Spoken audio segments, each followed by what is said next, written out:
After Israel's victory in the Six-Day War in 1967, they expanded their territory control 4 times more than the original size.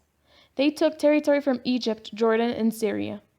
In 1970, the new president of Egypt realized he had to get back to the lost territories, and after this, he made an alliance with Syria to start a military campaign that would lately become the Yom Kippur War, also known as the October War, Ramadan War, and the Fourth Arab-Israeli War.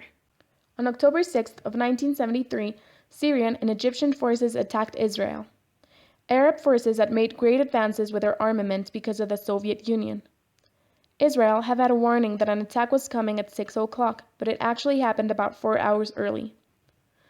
It is known as Yom Kippur War because of Yom Kippur and Ramadan going on, and a lot of guards were off their posts because of their religion, which caused a faster and more effective attack on both fronts. Golda Meir, Israeli Prime Minister, was not prepared for this attack since they were taken by surprise. In his desperation, he turned to the United States to seek for help. Yom Kippur is the most important and holiest day in the Jewish celebration of their new year. They spend this day fasting, praying, repenting for last year's sins, and it is considered the last day with the opportunity to make amends. That's why it is called the Day of Atonement. Children under 9 years old, sick people, and pregnant women are not allowed to fast. Ramadan happens in the 9th month of the Muslim calendar. It is known as the holy month of fasting.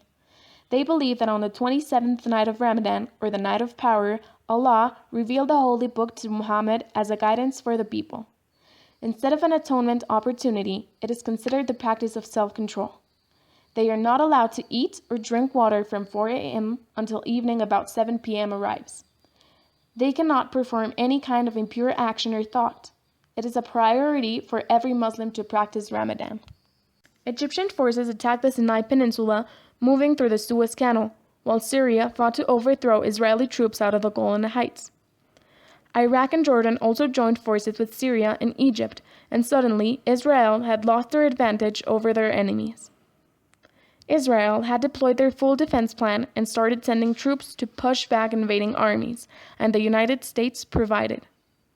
On October 25, the United Nations stepped in, securing a ceasefire between Egypt and Israel to stop the war. Israel obtained the victory after the loss of a great number of casualties, and Egypt obtained a peace agreement that returned them lost territories on the Six-Day War. Israel's prime minister was harshly judged for being so unprepared and quit less than a year after the Yom Kippur War. However, Syria ended up with a military defeat and lost more territory in the Golan Heights. In 1979, Egypt was expelled from the Arab League. This war led to an indirect confrontation between the United States and the Soviet Union, since they both had to provide help for their respective allies. The Yom Kippur War marked an era, and without doubt, it was a fundamental part of history. Thanks for watching.